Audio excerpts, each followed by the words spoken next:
The message sat on my screen like a slap in the face, each word cutting deeper than the last. I read it for the 5th time, hoping maybe I had misunderstood. Hey, just wanted to let you know the guest list is finalized, and we had to make some tough cuts. Hope you understand. Love you. Tough cuts. Tough cuts.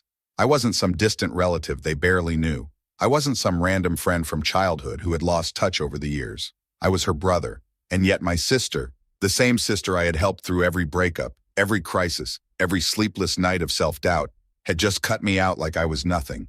My hands tightened around my phone as a dull, aching disbelief settled into my chest. I almost laughed, because surely this had to be some mistake. Without another thought, I tapped on my mom's number and called. She answered on the second ring, her voice cheerful, oblivious. Hey, sweetheart, what's up? I didn't even bother with small talk.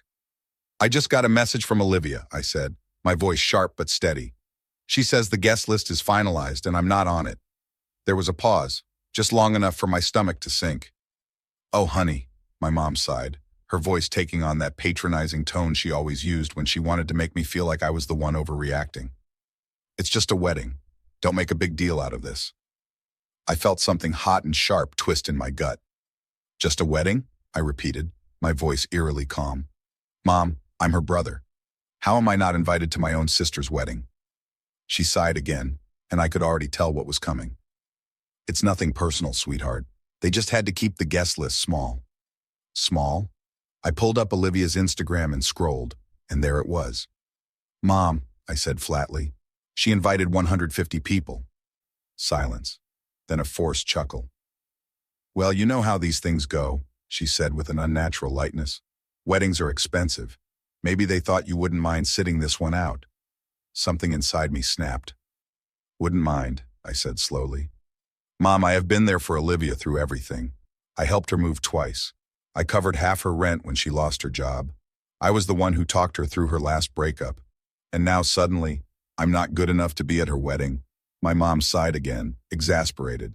Oh, stop being dramatic, she said. It's just one day. You're overreacting. I let out a short, humorless laugh. Overreacting. I could already see how this would play out. I'd argue. My mom would brush me off. Olivia would probably send some half-hearted apology later, and I'd be expected to forgive and forget, because that's what I always did. Not this time. If I wasn't important enough to be included, then I wasn't important enough to be available when they inevitably needed me. Without another word, I hung up. I stared at my phone for a long moment, then opened my laptop. If I wasn't going to be at Olivia's wedding, then I was going to be somewhere a hell of a lot better. I wasn't going to mope while my entire family played happy little wedding without me. I was going on vacation. I pulled up flight options, the sound of my heartbeat pounding in my ears. If Olivia got to have the best day of her life, then I was going to have the best week of mine. Less than an hour later, it was done. I booked an all-inclusive stay at a 5-star resort in the Caribbean. Ocean view suite, spa treatments, private beach. The kind of trip I had always told myself was too extravagant. Not this time. This wasn't just a vacation. This was a statement. When the wedding weekend rolled around, I was already on a plane, sipping champagne in first class. And I made sure to post about it. A picture of my legs stretched out, drink in hand, with the caption, "Guess I got cut from the guest list, but I think I'll survive." The reactions were immediate. A few of my cousins sent laughing emojis. My aunt, the only sane person in the family, commented, "Good for you, should have taken me with you." But the best reaction came from my mom. 3 texts in a row. Mom, where are you? Mom, are you seriously missing your sister's wedding over this? Mom, you're being petty. Petty? Oh, I wasn't even close to done. I sent her back a picture of the beach, white sand, clear blue water, the whole postcard perfect view. Then I turned off my phone. I wasn't going to let them guilt me, not this time. For the first time in a long time, I wasn't putting my family first. I was putting myself first, and it felt amazing. By the time I landed in paradise, any lingering guilt was gone. The second I stepped out of the airport, the warm ocean breeze hit me, carrying the scent of salt and tropical flowers. A private car was waiting to take me to the resort. Sleek black SUV, chilled towels, bottled water in the back seat. Yeah, this was way better than a wedding. As we drove along the coastline, I thought about how right I had been to do this. Back home, my family was probably scrambling to get ready. My mom was making excuses for why I wasn't there. My sister was laughing with her bridesmaids, not giving me a second thought. But I wasn't an afterthought here. Here, I was the priority, my priority, and I had never felt more free. As the sun dipped lower into the horizon, painting the sky with streaks of orange and pink, I was in complete bliss, until my phone started vibrating like crazy. At first, I ignored it. I figured it was just more notifications, comments, reactions, maybe a few jealous messages from distant relatives who suddenly realized I was living my best life. But then, I caught a glimpse of the names blowing up my screen. Mom, Olivia, Cousin Daniel, even Uncle Rob. Call after call. Texts flooding in nonstop. I frowned, picking up my phone and unlocking it, my curiosity starting to creep in. The first message I saw was from my mom. Mom, call me. It's an emergency. An emergency? At the wedding? I sighed, debating whether I even cared. Then another notification popped up from Daniel. Daniel, dude, you are not going to believe what just happened. Now that caught my attention. I sat up, stretched, and scrolled through the messages, each one more dramatic than the last. And then it hit me. The universe had just delivered the best wedding gift I could have ever asked for. Because Olivia's perfect wedding? It had just gone up in flames. I smirked, reading through the flood of messages, each one making my drink taste even sweeter. Daniel, bro, you dodged a bullet. Mom, call me right now.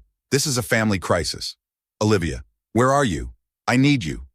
I stretched out on my lounge chair, took another slow sip of my cocktail, and kept scrolling. And then I saw the message that made me burst out laughing. Cousin Melissa, the groom left, just walked out. I nearly choked on my drink. The groom left? Oh, this was about to get good. This was even better than I had imagined. Curiosity finally got the best of me, so I checked my phone and texted Daniel back, asking what exactly he meant by the groom leaving. The response came almost instantly. Apparently, right in the middle of the reception, Olivia and her fiancé had a massive fight. It escalated so badly that he didn't just step outside to cool off. He walked straight out of the venue and never looked back. The entire place went dead silent. And as if that wasn't enough, my dad and Uncle Rob got into a screaming match over who was humiliating the family more. Grandma started wailing, guests began awkwardly shuffling toward the exits, and before long, the venue staff decided to shut the bar down early to stop things from getting worse. Olivia's perfect wedding had completely gone up in flames. I leaned back in my chair, letting it all sink in. The same sister who had so easily decided I wasn't important enough to be there was now drowning in chaos. And suddenly, I was the first person they all ran to. I could already hear my mom's voice in my head, insisting that Olivia was heartbroken and needed my help. Not my problem. I scrolled through the flood of messages and saw one from Olivia herself, practically begging me to answer my phone. The irony was almost too good. First, she cut me out. Now she was acting like she couldn't function without me. I smirked, took my time, and typed back a single response. I made it short, just enough to remind her that I was too busy enjoying my so-called overreaction. Then without hesitation, I blocked her number. Then I blocked my mom's just to be safe. And while I was at it, I blocked Daniel too, knowing they'd try to use him to pull me back into their mess. With that, I put my phone on Do Not Disturb, waved over the bartender, and ordered another drink. While my family scrambled to deal with their disaster, I was in paradise, soaking in the best decision I had ever made. The next morning, I woke up to the rhythmic sound of waves crashing against the shore, the scent of salt and tropical flowers drifting through my open balcony doors. I stretched lazily, letting out a deep breath, enjoying the calm. For a moment, I felt nothing but peace, no stress, no frustration, just bliss. For the first time in a long time, I didn't feel like I owed anyone anything. Then, I glanced at my phone. Despite blocking most of my family, I still had over 20 missed calls from random numbers. It was almost impressive how determined they were to drag me back into their mess.